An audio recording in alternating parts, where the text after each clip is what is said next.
Before we begin today's episode, I'd like to take a moment to remember the man you're about to hear from.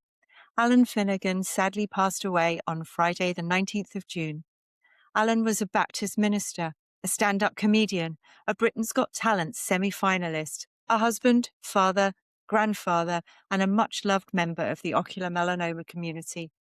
Following his diagnosis of ocular melanoma, Allan later learned that his disease had spread to his liver, yet despite facing an incurable diagnosis, he continued to live with extraordinary faith, humour and determination. He generously shared his experiences to help others, fundraised for chemosaturation treatment, and inspired many people through his honesty and resilience.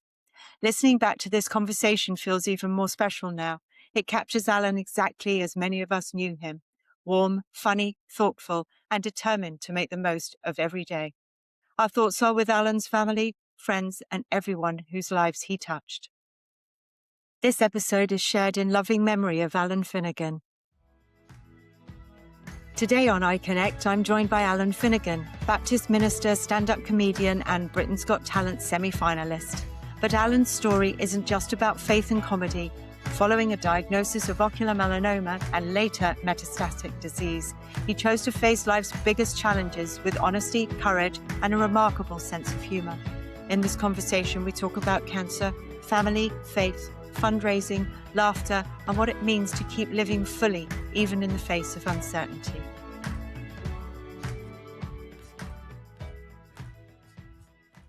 Allan, thank you so much and welcome to iConnect. It's a pleasure to have you with us. Oh, thanks for having me on, yeah. No problem. So, wow, what a story you've got. I mean, your backgrounds and where you started. Some of our listeners will already know you as a Baptist minister. Others will know you as a stand-up comedian. You may be recognised from your days of Britain's Got Talent. Talk about two very, not conflicting roles, but definitely different paths of standing on a stage and giving a performance, as it were. How did those two roles come about? Yeah, they're kind of quite similar, but the context and content is slightly different, although I do talk about being a minister of a church, which is kind of a unique angle. It all happened when I was actually training to be a Baptist minister. I went in to do a theology degree and came out a comedian, so I can tell you that went well. And we were in a class which was trying to teach us preaching kind of techniques and styles, and that's called homiletics, which is, no one knows what that means, but that's what it was. And in that class, the tutor was saying that the day of preaching was finished. No one did it anymore. It was a cultural oddity. No one stood there with one person and one microphone. So why did we do it? And I couldn't have disagreed more, because I'd literally just been to see Peter Kay about 2 nights before in the Echo Arena, 11,000 people shouting more after 2 nearly 1 hour sets, you know what I mean? With a break in the middle. And so I was like, nah, it's not the method that we use, the mold. Yeah. It's what we say when the microphone's in our hands. That's the problem. And so that led, I should have kept my mouth shut, because that led to like a learning objective, which meant I had to go on a stand-up comedy course. There are such things out there where you do 6 weeks kind of learning the basics of stand-up and some techniques, which I already knew quite a lot because I could hold a microphone, which is always handy. Yeah. You'd be surprised how many people don't do that. They do this when they're talking, and then you can't hear them. And then I had to do a stand-up routine in an actual comedy club at the end of that course. I was given the task of comparing and contrasting preaching and stand-up comedy. Found there were lots of overlaps, but I also found there were some things that were uniquely stand-up did differently, and I actually think they did it better. Wow, okay. Yeah, definitely better. I felt they treated their audiences with a bit more respect, I think. Gosh. Preachers won't like me saying this, obviously, No. but I was thinking, okay. and actually it was better. People tended to learn more because of their way of engaging, if you get what I'm saying. Yeah. One of the ways was to be more concise, which seems obvious. So write your whole set out in a full amount, highlight your punchlines, get to the next punchline as fast as you can with as few words as possible while it still made sense, right? I mean, if preachers did that, we'd give each other 15 minutes extra, wouldn't we, in bed or something? You know what I mean? Yeah. So I found it very interesting, but had no intentions of going into comedy. I'd never been into an ordinary comedy club until that moment.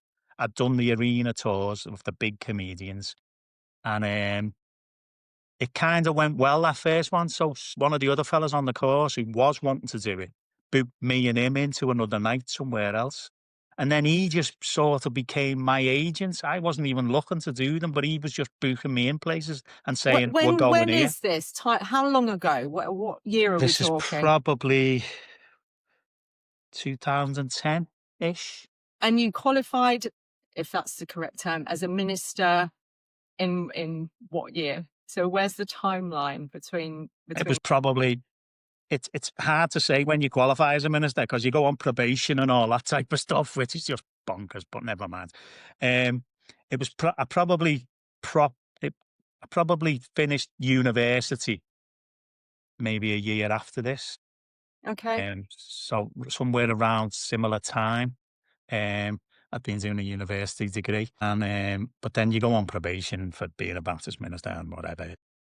Yeah, so so probably about 2011, 2012-ish, I finished university. I've been in our church since I was 16. So I was the minister of the church before I was a Baptist minister. Well, it doesn't make sense, does it? So it's like CPD, it's like continued professional development. You go on and take different courses and stuff, or No, it generally doesn't happen that you become the minister of your own church that you're in.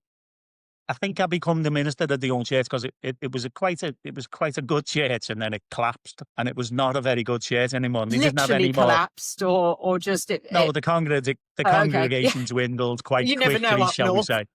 Yeah, yeah. So quite quickly, the congregation dwindled, and it was a small congregation. And I think they had no other options in the end.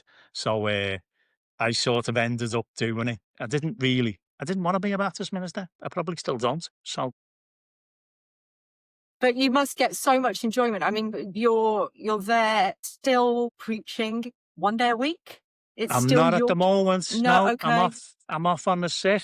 You are off on the sick. Well, that brings us perfectly to the when did you realize that something wasn't quite right? Did you have a visual disturbance, or are you well, you tell me. Yeah, I was doing a flagging job for my mates because I used to work on building sites before I did all this. Before I went to university, I was a ground worker on building sites. Okay. So very different to being a Baptist minister and a comedian. So I I was bet the doing a flagging language job. is a little bit different as Yeah, it's well. massively different, yeah, but actually a really good grounding for Yeah. stuff because it keeps you kind of real and grounded. You can't say stupid stuff or someone will hit you with a shovel, you know? Yeah. You probably get quite a lot of material from a building site as well. Yeah, you do. It is a good laugh at times. But so I was doing a flagging job for me mate, and one of my eyes was I'd been seeing flickering, like there was something just in the peripheral vision, like a flashing light or something, and I kept sort of doing that, and there was never anything there. And then I noticed it was slowly going darker. So I was due. I'm a man, so I don't go to doctors. You know what I mean? And you can't get doctor's appointments anyway, can you? So I was due at diabetic eye appointment. So I thought, "Oh, I'll just mention it when I get there." But it was, Because you are diabetic anyway? yeah, yeah, yeah, yeah. Okay. So I was, but it was COVID time. And when I got there, my consultant was off sick. So I was seen by a few people and I kept saying to them, there's something up with my left eye. And they were like, "Oh, right, okay." And in the end, one of them said, "Well, I'll get one of the other consultants to have a look before we send you off, because your consultant's going to look at it at home and then get back to you." And they hadn't seen nothing. Anyway, they'd done a few more X-rays, but they kept looking at me right eye, and I kept saying, "No, it's me left eye." And they were like, in the end, they said, "No, we found something in your right eye, and that we're concerned about. So we're going to send you to St Paul's Eye Hospital in Liverpool, which is quite close for me. I know some people have to travel quite far to get there." And so I got an appointment. They told me it was with oncology and all that, but not to worry yet and all that. And I'd never heard of eye cancer, you know, No, me never heard neither. of ocular melanoma, never knew. I mean, so I went, and again, they were looking in the right eye, and I was literally like, while I was in the room with this, there was a younger doctor there and an older fellow who looked like he was just observing. Um, and as I was in there, I said, "No, honest mate, it's me left eye that the problem's in." And he was like, "I'll just take a look while you're here." And he said, "Just look down for me." I looked down, and he called the other fella over. He said, "See this? This is classic tumour in the eye." That was how you were Well, he told. then went, "Can you just go and wait in the waiting room a minute?" I think he forgot I was there, even though I was sitting in front of him. Do you get what I mean? I And think he is was. this your left eye or right eye we're talking This is about me now? left eye This now. is your left eye. Yeah. Okay. And then I got more scans after that, and then I went and seen the main doctor then, the main professor, whoever he was, Professor Hyam, I think his name is. And he explained that there was something in my right eye, but it only had 2 of the 6 markers, and they wouldn't get concerned unless it had 3 or 4. So I don't know what them markers are. And he said, but there was definitely something in my left eye that was a tumour. And he said, I'm confident I can save your eye. I didn't realise at that point that they had 3 markers. One was save your life, the other was save your sight, and the other one was save your eye kind of thing. I don't know in what I'm guessing save your life was the big one.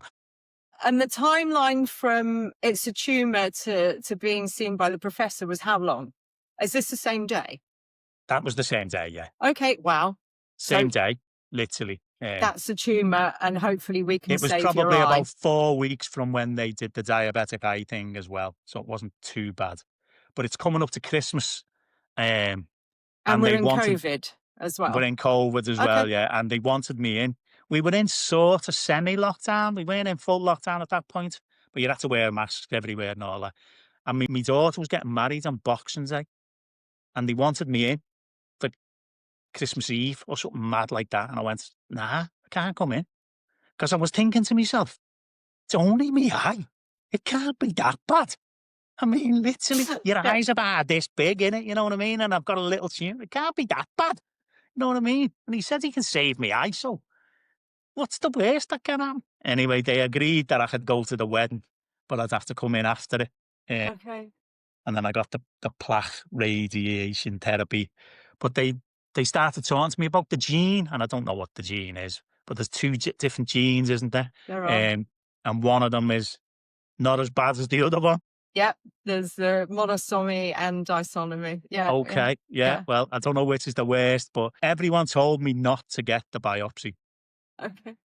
So my wife, everyone said, "Oh no, we'll just deal with it. You know, we don't want to know." But Did you I get the wanted to know. biopsy?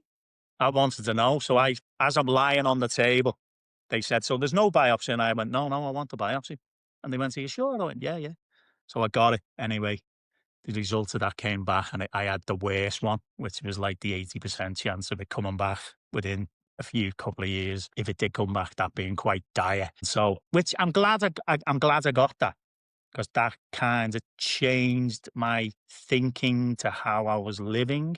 Yes, I totally understand that, and I'm with you 100%. I wouldn't have done that if I didn't, because, you kind of haven't got a 5-year plan anymore. Probably got a funeral plan, but no 5-year plan. So, it's, it be, you kind of, I didn't do it as much as I do now, but I kind of started living more in the moment is what I can say. Okay. I kind of didn't have massive plans for the future, although I wasn't technically terminal at that point. I just knew the stats, if you get what I mean. Yeah. So I knew the odds were against me in some ways. Obviously, some people beat the stats, and that's what you're hoping for. But I'm quite a pragmatic person, so I wanted to prepare myself for it. So I decided to have quite a few holidays while I was still quite well. And people skip me for having so many holidays, call me Judith Charms. Um, for a reference in an older audience. But I'm glad I did it, because it gave me that opportunity to do that, to spend more time in the moment and with family, friends, trying to do more. You've still got to live and you've still got to do everything else. I was still working at this point after my eye healed, after the plaque radiation therapy. Yeah, yeah, yeah. With the ruthenium plaque radiation, I went through the same treatment. How many days were you in for? I was in for 4 Okay. and I Was got there anything 5. during No, I that was in for time? longer. I got COVID while I was in there. Oh, Alan, this just gets worse. So they stuck me in the COVID ward, which I was fuming with because I had my own little room on my own affairs, and then they stuffed me in the COVID ward with loads of people who were just like, I can't believe you went in ah, the COVID ward with your plaque in because, I mean, you're because it's there, you've got a radioactive, Geiger isn't it? counter, haven't you? And a Yeah, lead yeah, yeah. thing over the front of your Yeah, face. yeah, yeah, And yeah, yeah. people come in wearing the full, Yeah, yeah, yeah. what's And I it? went in, they put me in the COVID Wow. ward, yeah, yeah, which was mad. But, Gosh. and I had no symptoms at all. I didn't, I'm sure they just got it wrong because I've had COVID a couple of times and I had symptoms. I was in hospital with one of them. So, but yeah, they wouldn't let me out then because I had COVID and I was just saying, let me out. Just let me out. I'm better off in the out. There's nothing wrong with me. Just let Yeah. me out. Obviously, they removed the plaque as Yeah. planned when you were But in. no, no, not really. Because I got COVID, they couldn't sedate me Right, because of because I your, was a threat to them yeah, yeah. because the respirator would have spread it. So they had to operate on me while I was awake, which was a bit weird because I'm guessing I never thought about it at first, but they obviously pop your eye out to do this. So I could see them coming at me, but I couldn't move my eye, which is a good thing, I guess. I guess that was a good thing because they cover your one eye, don't they? You know what I mean? But the other eye, I was thinking, why aren't I moving? And then it dawned on me afterwards that my eye was on my cheek or something. You know what I mean? So yeah, That's just so yeah. awful. And I was in for New Year's Eve. Oh, it was just a terrible time. There was no, there was no food. It was terrible. It was terrible. I got offered a pasty for me tea from Greg's. Wow. Okay. It was another level because all the staff are off because it's New Year. So that's why I ended up with the plaque in a day longer than it's normally 3 days, isn't it? Mine stays in for 4. It depends on the size of the tumor, to be honest. I don't think Well, they, they said 3 to me, and then it yeah. was in for 4 Okay. because New Year's Day. I think did they take it out New Year's Day? And I was thinking, I hope you haven't all been out last night. I was lucky. Mine came out on the 23rd of December. So I got home just in time for Christmas. Yeah, There was a lot of Amazon deliveries that came between Christmas and New Year, I can tell yeah, you. yeah, yeah, But it's definitely a learning curve. And I mean, the time that you should have spent in that room, you might have been able to bring your faith to practice and all the rest of it, instead of which you're in the middle of a COVID. I can't, yeah, I just can't imagine anything worse. Bless yeah, you. yeah. Okay, well that's your Oh, treatment and those bits and bobs covered. And then you kind of went back to life for how yeah. long before you, Couldn't drive for a bit, so I kind of couldn't do comedy then for a bit okay, because you because you couldn't drive a lot. drive. Okay. Yeah, because I couldn't drive. And in that time, I would say I probably lost my confidence in doing comedy at that point. And so the gigs that I had booked in, I kind of started trying to get out of them, which is ironic because I was supposed to do one on Saturday this week and it's just literally being cancelled because of the weather because it was in a tent outside, which I'm delighted about. Yeah. So I kind of lost my confidence in the comedy, so stopped sort of doing it. But I had some gigs that I couldn't cancel and I had to do and things like that. And but went back to work as a minister of a church Yeah. after about 4 months properly. And how was that? How did you speak to your congregation about it? People must have known that you were off sick, but Yeah, they obviously it did. was Yeah, a weird time through COVID as well. So I don't know if we you were had a we were back. virtual. I think we were back meeting at that point. Okay. I'm not sure whether it was socially distanced or not. Can't remember. We met virtually before that. I loved lockdown. It was great. I know it was the most beautiful summer, wasn't it? It was amazing.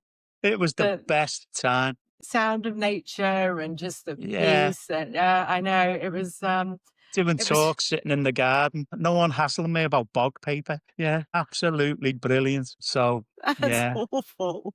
yeah, Um, yeah. yeah, so you went back to work Yeah, and and roughly then sorry. no, go on. roughly, you get scans every 6 months then, Yeah. to check, and there's nothing else they kind of do, even though you've got this gene, the different gene. Um, they just keep an eye on your liver. And so the scans, and then it always seems to be around, I think the two things, twice I've been diagnosed in a sense. Well, got Oh, the no, it phone is. calls. It's 2 diagnoses. I've said that in my blog that I've written as well. It's like, how many times can you hear the word, "You've got cancer, you've got cancer, cancer." It's like, Yeah, yeah. yeah. Well, it happens on my daughter's birthday every year almost, which is the 7th of December. It was the same date 2 years later, Wow. which kind of ruins her birthday, to be honest. But it was, they rang me. I'd had scans and it was all clear, scans. I'd had three. And then the fourth scan, they rang me and said, something's on your liver. And you'll get a call, which will be off either the oncology team or the surgical team. And at that point, I'm thinking, guess you want the surgical team at this point. Yeah. And it was the oncology team basically who rang me, and they said I had a tumor. They didn't say what size it was at that point, but I had lots of little ones as well, so they couldn't operate. And that I need to come in and see the consultant. And so I went to, again, we're lucky in Liverpool, we've got Clatterbridge Hospital, which is quite, It's quite good. amazingly And famous. Yeah. quite close, and it's 20 minutes away from our house. I know lots of people who have to travel more than that. And so I went to see the consultant, and to be told, but it was like a comedy of errors in some ways. He said to me, there's two options for treatment, but unfortunately, neither of them are available on the NHS. I was like, this is like the worst game of bullseye I've ever seen in my life. Come and have a look at what you could have had. He said to me, have you got any health insurance? I went, do you think? No. And he went, well, I have to ask. So, yeah, he obviously told me it was terminal, which my wife was with me. We're out of COVID by this time. Obviously, it's 2 years later. And he told me it was terminal, that I had about 10 to 14 months to live. And yet I had no options unless I could basically raise, well, he said 200 grand at the Yeah. beginning. He said 50 grand. It turned out to be 40 grand a treatment in Southampton, not 50. Yeah. Little bit of And add-ons. you need. Well, he wanted me to have four, but Okay. yeah. I never got four. I got three because I couldn't raise 200 grand or 160. It would have been. But I remember my wife saying to him, "I'm not being funny, mate. You're not asking us to raise 10 grand. You're It's the asking us price to of a raise house. Yeah. 200 grand. Yeah. That's kind of impossible." And he went, "Well, you never know. People are generous." And I thought to myself, if I'm honest, I thought, I'm not worth 200. Bless you. Everybody's worth 200,000. But I just thought, it's a lot of money, innit? You know what I mean? Yeah. And the problem is, it's not a cure. If 200 grand's a cure, it just gives you possibly another year or so. Or maybe longer. They don't know this. So No. it's quality of life, extension Yeah. of life, and Yeah. anything that I've gives heard us people more say, life is definitely worth as much money as you can throw at it. that. Why would you want to live longer? Because that's the bit you're in a nursing home or a hospice and all that. But it's not. That's not the bit. That bit comes at the end anyway. The bit that you live longer is actually a good bit. So I get it. I totally get it. Don't get me wrong. But I just thought, that's just too much money. And I wasn't even going to bother trying to go fund me. I honestly wasn't. I thought, there's no point. It'll just be embarrassing. That's when you realise no one actually does like you. We've got this GoFundMe page. It's had 1,000 visits and not one donation. Yeah, yeah, yeah. That kind of stuff. Yeah, yeah. So, I kind of wasn't getting away with that off the family.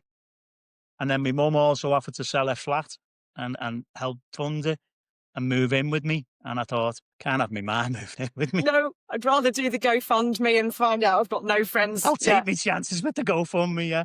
So I started it, and it was, I put it on Facebook, and I've got semi-decent following on Facebook. I'm nothing special, you know what I mean? About 9,000 followers or something.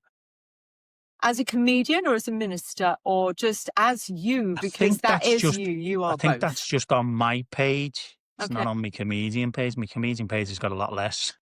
I think the Daily Mail sorted that out.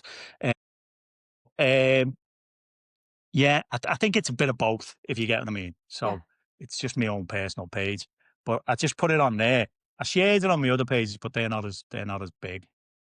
Not that that's big, and it kind of went viral. I was sort of scrolling down Facebook, and all I could see was my GoFundMe page for pages. People were sharing it, and within a few hours, I had like 25 grand Wow. or something within Amazing. within the first day, and by 2 or 3 days, I had enough for one treatment.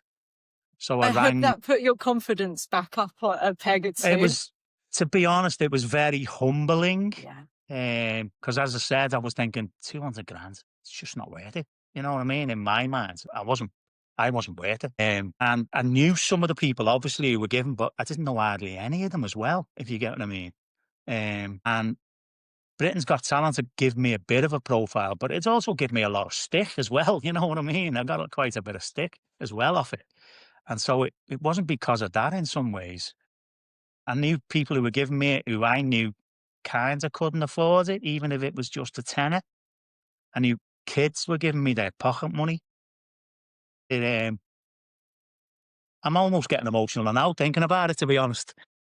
But it was very humbling experience because I've kind of always been a bit self sufficient, if you know what I mean. We all have always, gone on a holiday. Everything that I'd always been, as I say, self sufficient. But this I couldn't do, if you No. get what I mean. It's And just so it's that, just out of reach. It's yeah, not, it's yeah, completely unreachable, and I yeah. was I was absolutely humbled by it, and still am in lots of ways. Um, and so I was able to book the first treatment in Southampton, and then people kicked in with fundraisers. Um, Hot Water Comedy Club in Liverpool, which I've known the owners almost since they started, because they started the club around about the same time I started doing comedy, and they were building a brand new comedy, purpose built, like, venue. Massive it is in Liverpool, called Blackstock Market. And they're a massive comedy club. If you don't know anything about comedy, they're probably the biggest comedy club in Europe now, and it's in Liverpool. And they've got like 10 million followers on Facebook and things like that. Um, and so they said they'd do a 2 nights of comedy for me and get their comedians in, and their comedians are massive now. I mean, some of the most famous probably in the world in terms of social media and all that kinds of stuff. And they said they put 2 nights on for me in a venue that wasn't even built. They said Wow. they'd finish it in time, which Okay. they did. They just about finished it in time, like the day before. And they put 2 nights on for me, raised 30 grand for that. And all the comedians did it for free.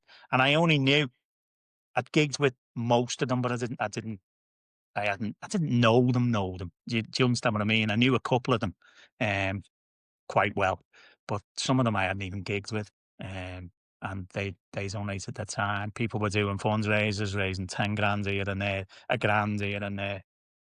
Yeah, and it just kept going up. And every time I needed another treatment, which was like 3 months later, there was enough. You know what I mean? And so I had 3 treatments in Southampton, which is, yeah, I think I was a bit naive when I got the first one. um, And then I didn't learn in the second one, to be honest. Go on, naive in what way? What are you going to tell me now? Well, although I'm kind of losing my hair here, I'm quite hairy elsewhere.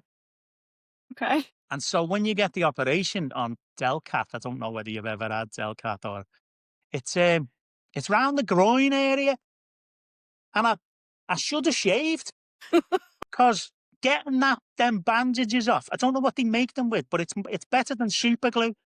Getting them bandages off was worse than the actual operation, I think.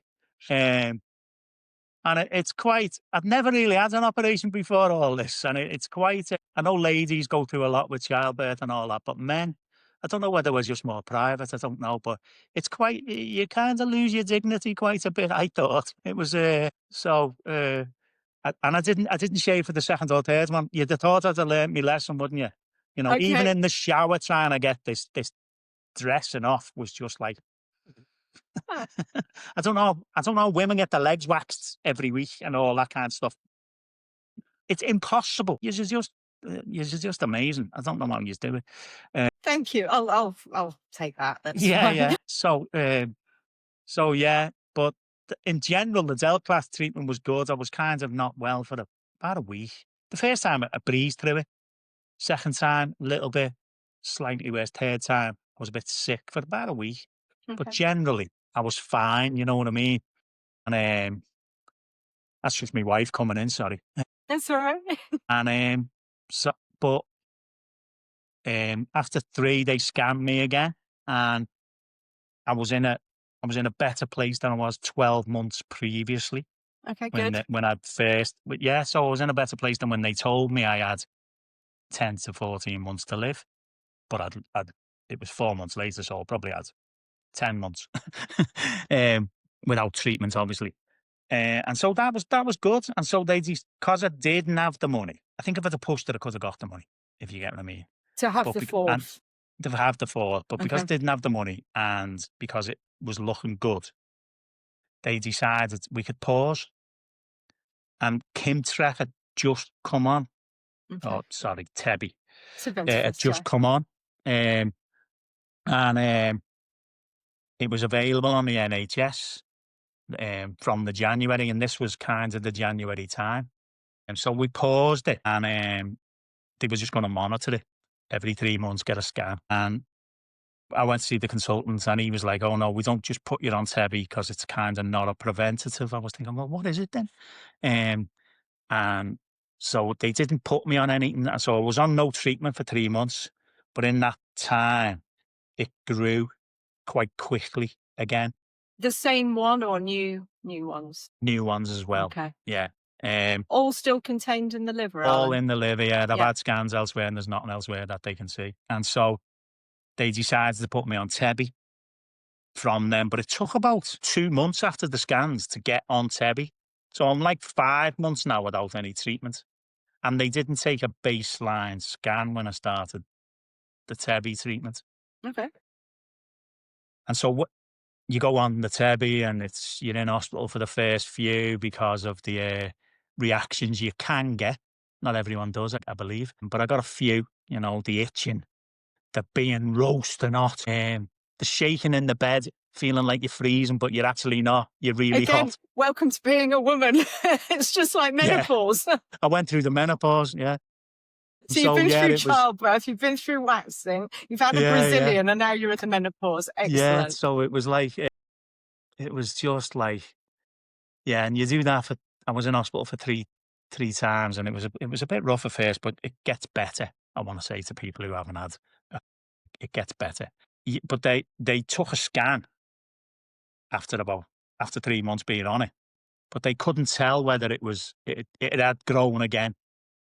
So they didn't know whether the treatment was working or not, because it had grown quite significantly. They said, but because they hadn't took the baseline scan, it was impossible for them to say if the Tebby was working or not.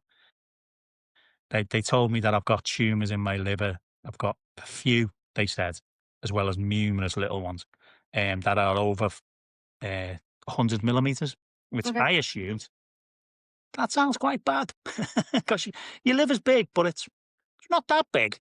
It is huge. Yeah, but so was 100 mil. It's bigger than my fist. So, so I was scheduled scans again 6 weeks later, so they can compare that in that 6 weeks time, Yeah. which I had about nearly 4 weeks ago, and I'm waiting on I'm going to see the consultant on Monday to find out whether it's working or not. So yeah, that's kind of where I'm at the moment. Yeah. Okay. But I'm what it's in October, is it? It is I'm 20 months into it, and to 12 10-month months. diagnosis. Yeah, Yeah. so and I'm still relatively healthy. Well, you look great. I mean, you said you feel sicker or a little bit rough I'm a after bit treatments and sicker, stuff, but yeah. yeah, and I've lost quite a lot of weight. I'm losing weight quite regularly now, like a kilo a week. Okay. And I'm sure that's related somehow.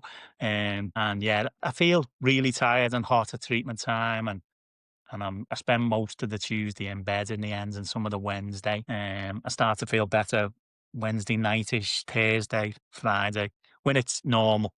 And then you were planning on getting on stage on Saturday, yes? For the first time for about maybe a year, yeah. Are Someone you has asked glad me to. it's not happening? In some ways, no, but yeah, because Yeah, it's easier not to do if you get what I mean. yeah. But I had it down as it was going to be my last performance, and it was in Bootle where I live. So I thought, yeah, it's kind of ironic. I'll take that as me in a tent in Bootle, down in In yeah, October. exactly, yeah, in a ripped tent, by the way. Well, it has So to be a ripped it tent. wasn't glamorous at all, which would have actually been quite fitting as to be my last gig ever. So yeah, maybe you never know. I might do another one to make it my last official gig because That I've would be nice.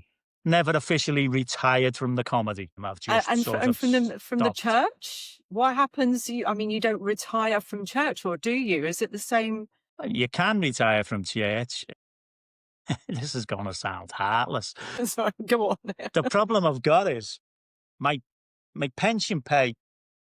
There's a sickness benefit with it, which pays you 80% if you can't work, and Okay, so I'm currently getting 80% of my salary, nice, which is good. pretty good, and they're still paying it. It's just been reviewed. They're gonna carry on paying it, which is Aviva insurance. It's nothing to do with the Baptist Union in some ways, or they set the policy up, obviously. I can retire with ill health, take my pension pot, which is pointless. It's rubbish. But if I die in service, which I'm technically still in service, my wife receives 8 times my salary. So it's kind of a no-brainer that I try and stay in service as Yeah, long as I possibly can, isn't it um, just? Wow. because, yeah, I'll feel better knowing that if and when the time comes. If I can't stay in service, obviously I can't, but, my intention is to stay in service, and if I get better, I'll just go back, but at the Do moment, you miss it? no, Okay. I know that's not the answer people No, wanna no, no, hear in not at some all. ways. I mean, we're of a similar age. You have family. You haven't said how many children you've got. I do believe you have a little person in your life as Yeah, well. I've got 2 daughters, and they're both in their 30s, and I've got a young grandson who's nearly 2. Yes. Um, and so I get to spend more time with them this Yeah. way. How lovely. I can't go on holiday as much now because of the Kimtrek weekly, Tebby weekly treatment, and so but get to spend a bit more time with people. Yeah, and, I've been in our church since I was 16, and I've Gosh. been the minister for 20 years. I'm 58 now. I think I've been a minister for about 20 years. And so in some ways, it's kind of time someone else did it. You can't just keep carrying on. You've got to pass these things on to a younger generation. Otherwise you're just an old, grumpy person who just, Anyone and in that's your it. family interested in taking over? Is this something that No, has been no, passed no, down through no, no, family or no? no, not Okay. at all. No, I'm the first minister in our church that I've ever known. I think the only minister in our church, in our family history. I mean, sorry. No, it's not. It's as I said, I didn't want to become a Baptist minister. It kind of just happened. A bit like the comedy. It kind of happened. It wasn't something. Oh yeah, this is what I want to do with my life. I actually wanted to be a maths teacher, but I was rubbish at maths, so it didn't work out. So, how did you end up on BGT? I mean, just kind of going back to Um, where we were, it's just a question. I mean, yeah, they they headhunt people. okay. You don't I think you might be able to apply. I'm sure you can, but I never applied. I never would. I didn't think I was funny enough. So I wouldn't have put myself forward to do that and then be humiliated on television by getting 4 crosses, you know what I mean? Either that or someone upset you and it was like, right, let's give him to Simon Cowell. Yeah, all that, you know what I Yep. mean? Honestly, the woman before me got 4 crosses and they were running late. So instead of bringing the warm up guy in between to get the crowd back up again, like they just said, "Oh, we'll get you on now." I was like, "Oh, cheers. Thanks." Now the crowd's dead. She was dire. But anyway, so they'd rang me a couple of times in the past. They asked me to go for an interview in front of producers a few years before this. And that was just in a room with a camera and a fella sitting at a desk, and that was just like mad. It was alien. It was rubbish. How'd you be funny? You know what I mean? And then they decided that that wasn't really good for comedians, and so they started putting showcases on when they invited you to come to a showcase, which was basically a little mini gig. Yeah, like an But open mic night type yeah, thing. but Yeah, but the room was full of comedians rather than a crowd, so that's harsh. no one's really bothered about what you're doing, you know what I mean? They've probably seen you a few times as well, you know what I mean? So I did that and got nowhere. And then they just rang me up, probably in the October time, something like that, and said, "We want to put we we've seen your stuff and all that, and we've remembered you, and we want to put you straight through to judges. So we need to work with you on your set." So they start literally analysing every word you say and changing words because it might offend someone. And I am the least offensive comedian you'll find in a comedy club. If I'm in a church, you might find me slightly offensive, but in a comedy club, I'm not offensive at all. So, but television's another level because everyone complains about everything. Um, and so they kind of vet your act and stuff like that. And it takes a few months. And then they rang me up on it. This is in January. They rang me up. I was supposed to be going to Manchester for auditions, which is great as a Scouser, right? Because they love us in Manchester. And they rang me up and said, "Oh, the producers have decided to move you to London. They want you to come to London Palladium on, I think it was Saturday." And it was like Thursday. And they went, "Can you come?" I went, "Well, I'm a bit busy." And they went, "Yeah, but the producers want you to come on Saturday." I went, "Yeah, I know, but I'm busy and I've got no one to mind the dog. My wife and kids are away." And they were like, "They'd really like you to be on the show on Saturday." And I went, "Well, I guess I'm going to have to come Saturday then, aren't I?" And they went, "Oh, good." So I Did you had to, take the dog? no, I got someone to mind the dog in the end. Oh, And I, so I had to get a train, which I paid for myself. It actually cost me money to be on Britain's Got Talent. I must be the only comedian that's ever happened to. Um, probably so not. Well, there was a lockdown after it, so there was no work, literally none. So you normally get a bit of a bounce in bookings afterwards because you've been on the telly, they want to Yeah. see you, you know what I mean? It doesn't last long normally, about 12 months, you get a bit of a higher profile and people will book you because they know people will come and see you. It's all about selling tickets. So I went down, on the Saturday. I had to get a train at stupid o'clock in the morning and get there for 9 o'clock. And I got there, I had the wrong shoes on because I had a pair of, as we call them in Liverpool, Nike Air Max 95s.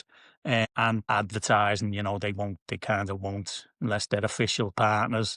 Yeah. So someone had to go and buy me a pair of shoes from Primark. He's lucky they didn't gaffer tape the check. Yeah, That's the for other thing that £9. happened. I got a £9 pair of shoes off them. Um, and Yeah, you're there all day. It's a long, long day. Yeah. I was there from 9 o'clock in the morning till about 9 o'clock at night. And they're doing all sorts of photo shoots with you, social media shoots with you, just in case you get through, you know what I mean? And then, and it's very staged. It's very staged. You're sitting in that waiting room and there's loads of people in there, isn't there, when you see it on the telly? They're just audience members that have been invited in to just sit there to fill the room because there's only 10 acts on. Now, one of them acts could be a choir with 30 people in. Do you get what I mean? Yeah. But one of them was a dinosaur in mine. So you know what I'm saying.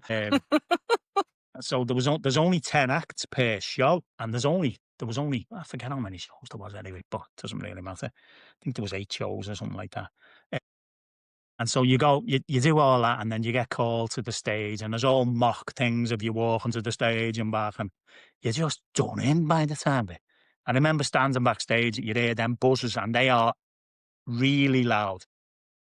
The telly doesn't do them justice. You would jump Yeah. I would have jumped if if I'd have got buzzed, I'd have jumped, you know what I mean? And that'd have been it. That'd have been a blubbering mess. But, this producer said to me, "Right, we're getting you on now. Are you ready?" And I went, "No." Says, "I can't remember a word I'm gonna say. I forgot me opening line." And he went, just walk on, smile and wave. You'll be all right." And so I did. I come on going,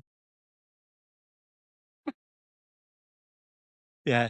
And, you do your memory does kick in, but, I was very, very nervous. It was massive. Uh, yeah, it was way out of a comfort zone, but once you get a laugh as a comedian, it's all right, even in a small room. Yeah. Once you get that first laugh, you know it's gonna be okay. It's if you don't get the laugh, then it gets a bit more, your mouth goes a bit drier and things like that. And I got a laugh, straight away really, and they only showed about 2 minutes on the thing. You do about 10, Oh, and it went nice. it went really well, standing ovation. Simon Cowell actually said I was the best audition of the series, Oh, but they didn't show that bit on the telly, and that's he'd literally done his golden buzzer 2 acts before me. He pressed it for someone else, but, and that was a bit of an unbelievable thing. You get 4 yeses, and then you're not necessarily through at that point because lots of people get 4 yeses or 3, because 3 gets you through, and then they vet you after that, okay. the producers and everyone else, and I remember walking back to my hotel because you can't get a train to Liverpool from London after 8 o'clock at night, so I booked a hotel called the Just Good Enough Hotel. You can imagine what that was like. It was just good enough. You Was couldn't there a do them for bed? false advertising.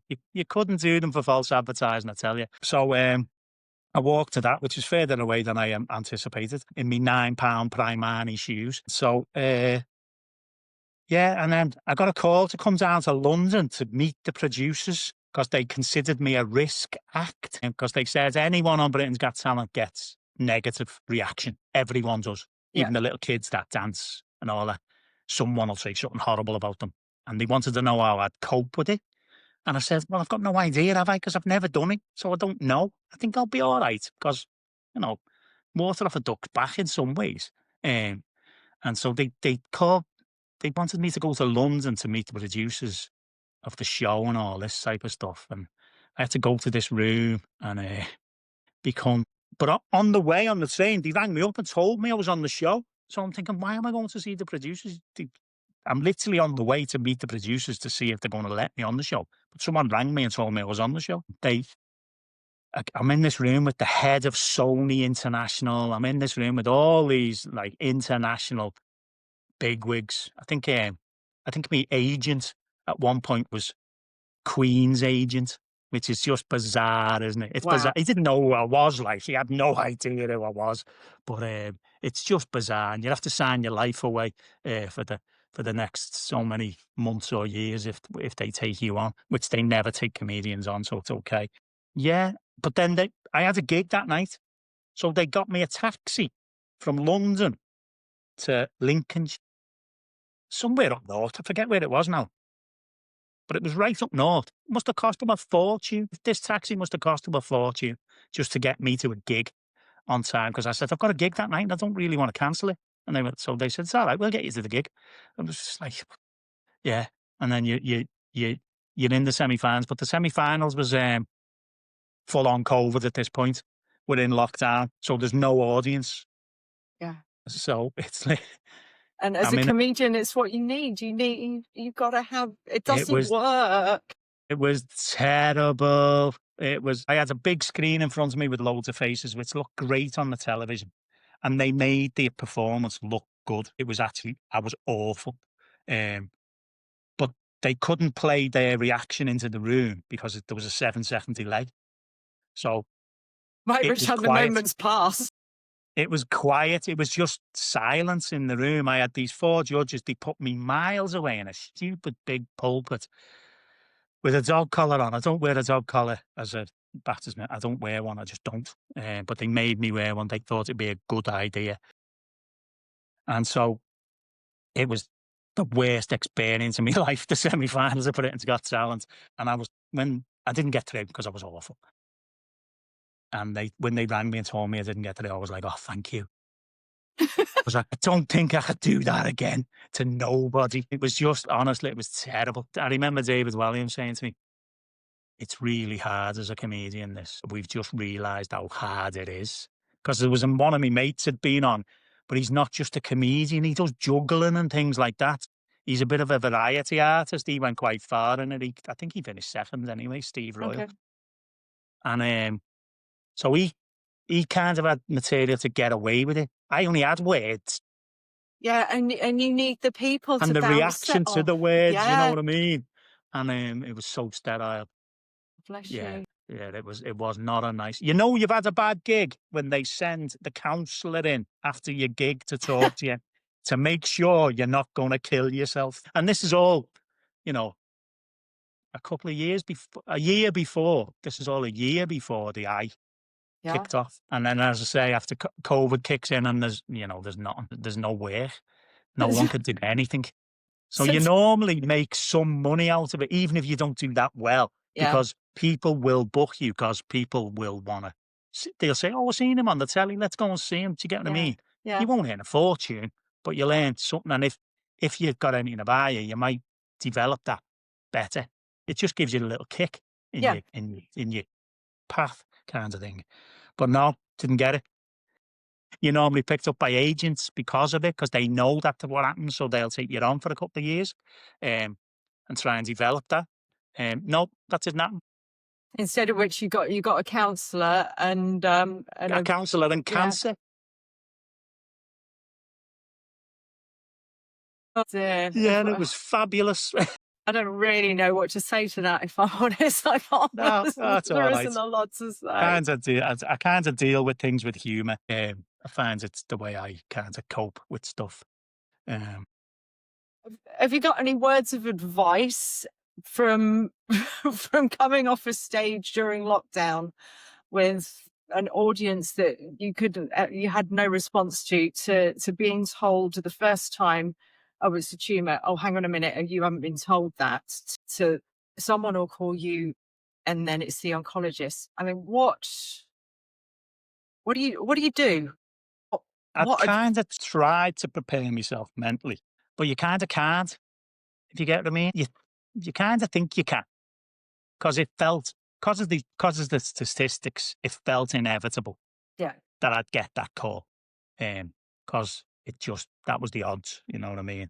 And as I said, I'm quite pragmatic, but you can't quite get your head around it until you get the call. mhm, And even then, until you're sat in front of the oncologist and they tell you, because I don't know whether it's the same with everyone, but because you feel so well and you don't look sick, or I didn't, you'd almost think it's not true. And then I was supposed to go on a TB trial before the chemosaturation stuff. So I had a biopsy of the main tumour, and he took 4 samples, and every sample came back negative. But they told me, ignore that, they said, because we know, we can tell by the scan, which kind of confused me. yeah, I bet. Um, but then they cancelled the TB trial like a week before I was due to go on it. And so my only option then was the GoFundMe. That was Yeah. another reason why I did the GoFundMe, because I was out of aces, as they say. And so I started trying to be pragmatic. That's the way, again, I deal with things that way. I started putting wills in order and things like that, planning for Have the you used your worst. faith as well? I mean, does that Yeah, come into it as a layperson? I mean, yeah, it kind of has to, in a yeah, sense, for me, because it's kind of part of who I am. And that's not in a kind of naive, kind of, "Oh, just believe" kind of way. It's actually, in lots of ways, challenged faith in some ways, and kind of changed and morphed faith for me in some ways. I guess years ago, everything was black and white, and yes and no, and right and wrong, and simple, and, there was a kind of solution for everything, kind of thing. And over the years, that has been challenged anyway, but this kind of made me face it more, I would say. But because I've just literally wrote a book, and this is part of it, because I couldn't bring myself to the point to say there is no God. And that might sound strange to you, the Baptist minister saying that, but I couldn't say that because of my experiences in the past and everything else. I couldn't truthfully say it. And so that meant I had to make sense of where I am with my faith. So faith was still there. It definitely changed and challenged it, but it also made it made it made me, it's gonna sound mad, deepen it in some weird way. Because it's not all, I guess when you're a little bit younger and a bit more naive and stuff, it's almost about what God can do for you and not necessarily just about God. I can't explain it any better than that. And this is all in your book, is it, Alan? Yeah, there's a theological way of looking at it, and there's something in the Bible that the Jewish nation went through called exile, when basically someone invaded them and absolutely wrecked the place, tore their temple down, wrecked them, and deported loads of people off to Babylon. Basically, that's the overriding story. And again, because they couldn't say there wasn't a God because of their history, they had to make sense of that in their history. And their whole way of connecting with God was through through the temple, but that had been destroyed, actually literally leveled to the ground. So their faith had been destroyed in some ways, not just their way of life. Everything had been destroyed. They'd been moved from their homeland, everything. And they changed their faith. And I'm not necessarily saying I've gone through that, because that's way worse. But in some ways, that's what's happened to my faith. It's been challenged to the point that it can't go. So what do I do with it? If you get what I mean. Yeah, no, I do. I understand what you're It's saying. kind of made me much more reflective, much more embracing of the kinds of humanity of faith, and the reality of life, death, problems, everything else. They, you know, I guess sometimes in the past I may have brushed some of that under the carpet kind of thing, with a kind of "oh, just believe" attitude. I no longer do. I read the Bible in a different way now. I see tragedy more in the Bible than I ever did. I probably used to see victory more. Now I see tragedy more, and I see the pain more. And the Bible's full of that. Psalms is the book of Psalms, which is like 150 different little poemy type things, is massive in that way of showing grief and all this type of stuff. And so I do read the Bible differently as well. So I kind of haven't lost my faith. If anything, in a weird way, it's deepened it. And I can't explain that. It just has. It has, yeah, I get what you're saying. yeah, I'm not a religious person, yeah, yeah, yeah, yeah. but when one is faced with something as large as a diagnosis that you've taken, all it can do is the make you wonder why. Why are we here? Or why am I this? Why would you give me a grandchild to enjoy that I'm not going to see grow up? Why would you? And this you that we're asking these questions to, for every single person who walks the planet, it's a it's a higher being above everybody, Yeah, yeah. or it's just a question. It might just be a question to yourself, but it's Yeah, a yeah, yeah. question that only you can then go on and answer. Yeah, as I said, it would have been actually easier for me to come to the conclusion there is no God. Yes. Because I could have it's just random chance, you know what I mean? It's just, it is what it is kind of thing. There's nothing we can do about it. It's fate, whatever. Even fate's a kind of belief system. So, Yeah. in some ways, it might have been easier to do that, but I couldn't, which done me head in for a bit, like, I'm not gonna lie. Yeah, And yeah, this is your story that you've written, is it? This is your book that's coming out. yeah, my book's about becoming a Baptist minister. It's a funny, humorous book that ends Okay. up talking about cancer, which apparently is quite moving, from a couple of people. Couple of people I've let read it, but Is your wife the dog? the wife hasn't read it yet, no. My daughter's read it, and yeah, she advised my wife not to at the moment. Wow. And a couple of other friends have read it just to see if it was anything useful at all. Yeah, it's about becoming a minister, becoming a comedian, how I became a comedian, how that then becoming a comedian started to change my faith, because I'd been in this kind of Christian bubble.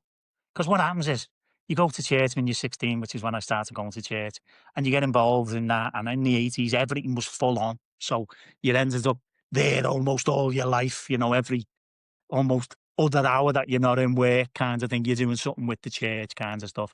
And so you end up with no mates who don't go to church.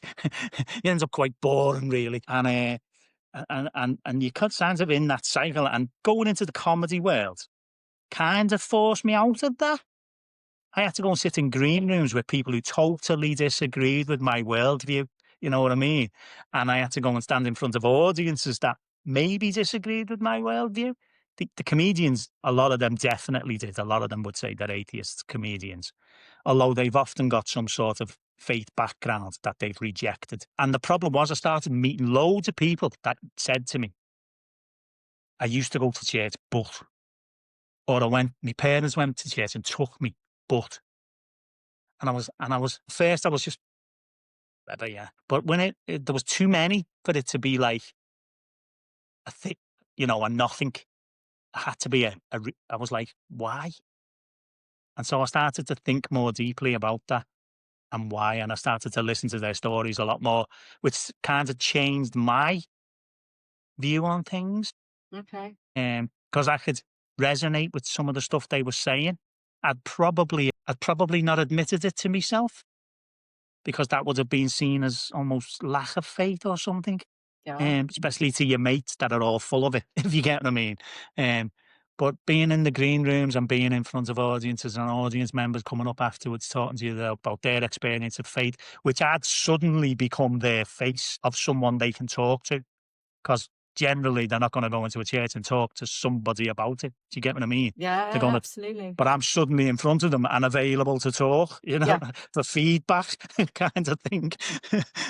And I'm quite down to earth, so I'm probably quite approachable in that way as well. And so I became the face that people could talk to, and actually listening to their stories made me see stuff in my story that was kind of similar, only I'd sort of like just pressed on, if you get what I mean. And because that's what you do, kind of thing, through thick and thin, just press on kinds of stuff. But how lovely you've helped so many people in your journey, both as a comedian and as a minister, and because of your faith, and now because of your cancer. That's the aim. You're your own little prophet. Is And that the right yeah, word? I don't know. Yeah, possibly. I once got called the People's Pastor, Yeah, I get um, that. which Everton Football Club were called the People's Club where I live, and I'm a Liverpool fan, so I wasn't exactly enamoured, to be fair. But I get what they meant, and because I do kind of cross both worlds, and I kind of had a time when I was a bit depressed, I would say, during training for college. It was a real difficult period in my life, and I remember going out so I reconnected with some of my old mates that I hadn't seen for 30 years. I went to a funeral of one of our mates that had died, right? And I wasn't doing it because no one knew I was still alive, kind of thing. I just got missing into the church, and I went to this funeral. I found out it was his funeral, but the fella who told me the wrong time. So I turned up at the wrong funeral. I had to sit through this funeral. I didn't know who it was. And then, honest, and then I had to go. And then I got told where the wake was. But because I was an hour late, by the time I got to the wake, they'd all gone, except one lad that I knew. And he said, oh, they come in here every Monday night from about 9 o'clock onwards. If you want to see them, come down on a Monday. So I walked in on this Monday night, and there was about 5 of them there that I've known from school, I hadn't seen them for 30 years, and I walked in, and I can't really tell you what they said, but they were like, where have you been? Thought you were dead. But I reconnected with them all, and that was a lifeline to me as well, because being a minister can be quite lonely in lots of ways. Yeah. And that was, I wasn't the minister to them. I was still the lad from 30 years ago, if you get what I mean. Yeah, there was no label. Wasn't even into religion, you know what I mean? Yeah. Never mind a minister of a church.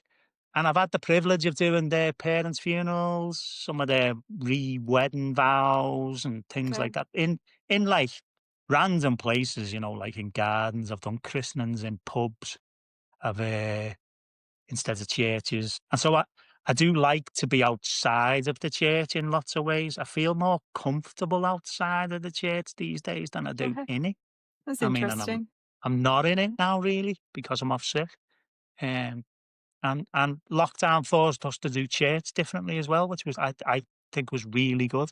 A lot of people I've sat in so many, I know this isn't the topic of eye cancer, but I've sat in so many meetings where we've said, if we had a blank church, how would we do church differently to make people want to like it and all that? And everyone's come up with these ideas. And then we had lockdown, and it was literally a blank page. Yeah.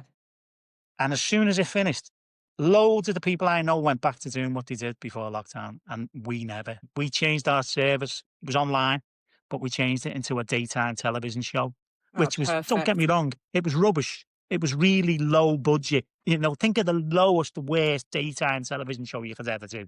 But we sat on couches, we had more discussions, we interviewed people, we done it differently, and we decided, and we had loads of people watching.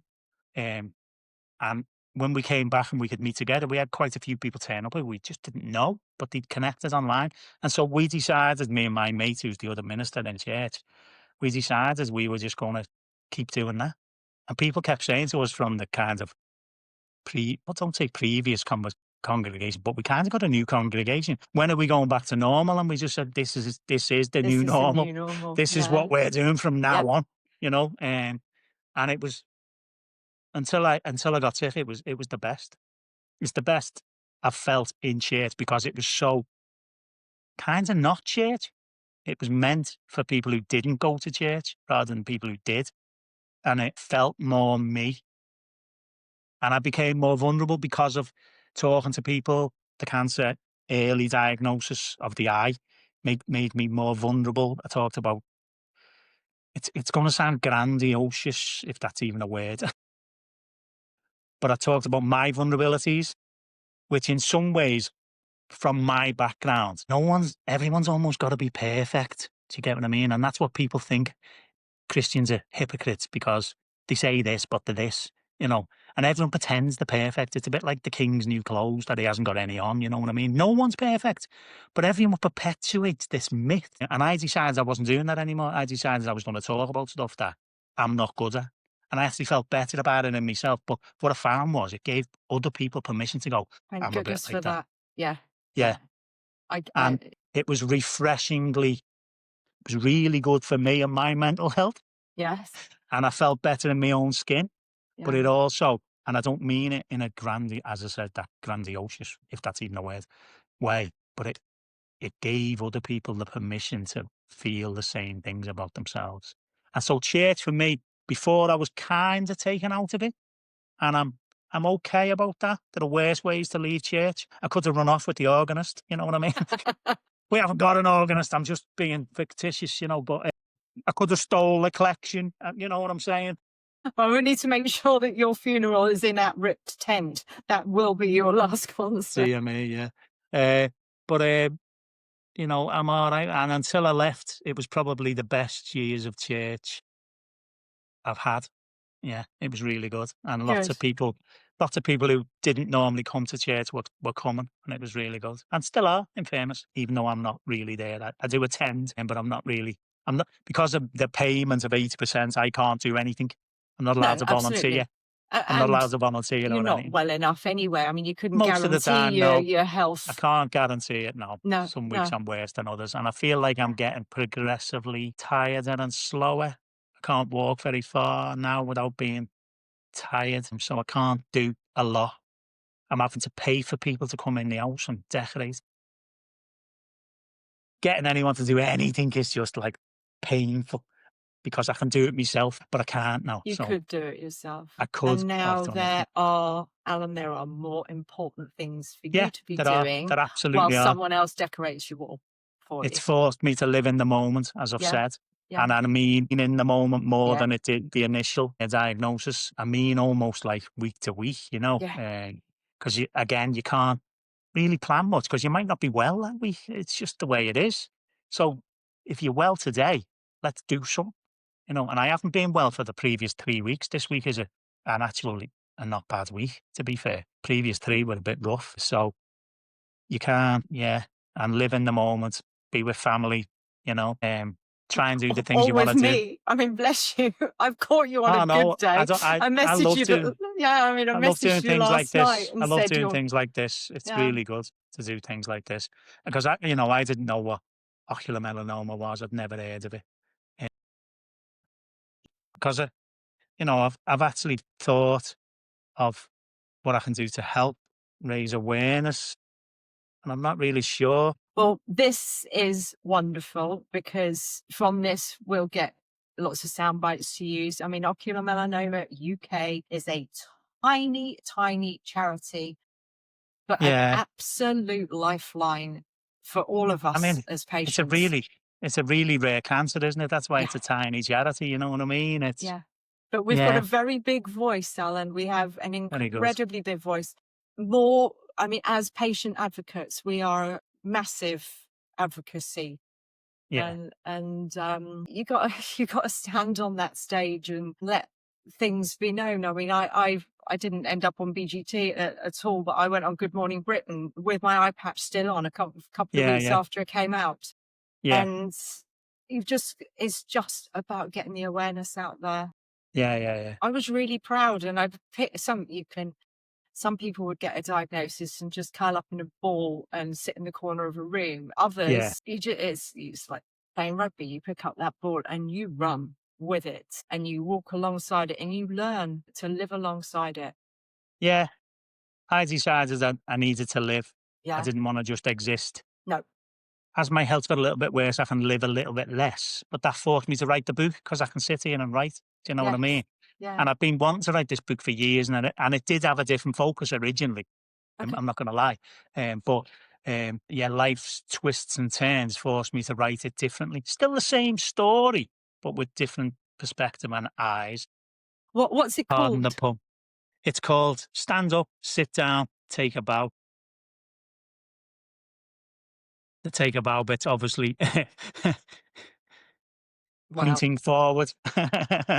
So, yeah, took me a while to get the title. I didn't have the title for for I've been thinking about the book for ages, but I didn't have the title for ages and ages and ages. I only got it about 2 weeks ago, I sitting here talking to my wife, and I had to stand up and sit down, but which references stand-up comedy, sit down church, and I just couldn't get the last bit. I had a load of tweeting it, and I was just rubbish, and then I just thought, "Take a bow," because that's like saying 2 things, isn't it? It's the stage stuff and it's your life, you know yeah. what I mean? And so that's what it's called, yeah. And as I say, I talk about me early life just to set some context to what life was like in Bootle. How I became a Baptist minister, building sites a little bit, but not much. Mostly a Baptist minister and training and the funny stories that happen in all that, some bizarre stuff. Alongside with doing gigs, because I on my, degree, there was no direct correlation from reading material from my degree, so I had to be my own research. So I Okay. kept a diary. I kept a diary of every gig I did and how I felt, how it went, how people reacted, questions I was asked, all that type of stuff. And so there's extracts of that in it as well. Oh, it's fabulous. So it was far too long to put the whole thing in a book. It would have been a book in itself in some ways. So there's only a few extracts in it, and some of them have been cherry picked. And then there's the BGT kind of story, and then it moves into the cancer story. It's a little bit kind of this is going to hurt it. Yeah, it progress. It takes me from there's a faith journey right the way through that, which talks a little bit about what I said to you before, but starts in a different place. And I've kind of lived and developed into this place where I am now, and I'm actually really happy in my own skin in some ways. I'm really happy with my own faith. That has definitely changed, but I'm all right. I'm good with it. You know what I mean? I'm good with it. Some of my mates mightn't be good with it. They might think I'm not a Christian anymore, but I'm good with it. I'm really good with it. But the book's all about that. And hopefully it's written to people. It's written to those people who said to me, I used to go to church, but it's written to them. Because a lot of them were people like me at the beginning. Um, and somehow I managed to kind of hang on to it and make sense of it. Some people haven't been able to do that. And so that's who it's wrote to. And people who get a diagnosis of cancer, possibly. Yeah. So No one will buy it. I can't wait. I will. No, no one will read it. You know what I mean? But I'll at least prove you I've wrong done on it. that. Send me a copy and I'll read it. I'll literally, at least I've done it. You know what I mean? Yeah. That was the point. It was kind of a bucket list. Let's do this. You can't do much else now, so do this. You know what I mean? And so I dedicated my time to it for maybe a couple of months. I'd already wrote loads of little bits, but they were all very disjointed. And then it was thinking about why I was reading it and that. And I've had a good publisher who's kind of, I knew nothing. I've never wrote a book. I've barely read a book. Never mind wrote a book. So they got me to think about why I was writing it and who it was to, and that was really important in the end. I didn't even think about that when I was just jotting rubbish down, but that then shaped it and gave me a purpose and a reason for writing it, and so I got obsessed with writing it. Yeah. I'd wake up in the night not feeling well and get me iPad out and I'd start writing again. You That's know what I mean? fabulous. So it was, and it was very cathartic. To be fair, very cathartic. I really enjoyed it. I'm actually missing not writing it. Well, But I can't write maybe another there's one. a sequel. I can't write another one. I'll have took a bow by then. So I guess me final advice is when you get told that news, that's not the end. It can feel like the end, and you can feel like it's all just an inevitability, quick thing happening. But there's lots of stuff happening. There's lots of trials and tests and stuff that's coming through that can really prolong your life. And so don't try not to fall apart at that time. Don't just completely give up, because it's bad, but it's maybe not as bad as you'd initially think. That's what I've learned through this. That's what I've learned, I would say. It's not as bad as you think. And in fairness, I've probably had, barring a few sicknesses, the best 20 months of my life, because I've been focused on doing the things I want to do and being with the people I want to be with. So, yeah. So that's been the best. That would be my thing to leave people with. Thank It's you. dire. It's not the end. Medical breakthroughs can come through anytime Yeah, and absolutely. are all the time. And actually, you're relatively healthy most of the time. So enjoy what you've got. Go for it. Live in the day, live in the moment. Yeah, you haven't got a 5-year plan anymore. Literally enjoy it. Because from what I'm told by everyone, you're pretty good until the end. And then it's quite quick. Thank you. Thanks for having me. I'm getting emotional again. Yeah, Yeah. So, but yeah, thanks for having me. it's been an absolute pleasure. We will speak again. Hopefully it'll raise awareness for ocular melanoma a lot more. Yes. Yeah. Yeah. Yeah, it will. Yeah. All right. Bless you. Thank you so much. Thank you very much. Thank Thanks, you. Allan. Thanks, Joanne. Bye. If you or someone you know has been affected by the topics discussed in this episode, support and information are available. You can visit Ocular Melanoma UK at www.omuk.org for guidance, resources, to connect with our helpline and others who understand. Remember, no one should face ocular melanoma alone.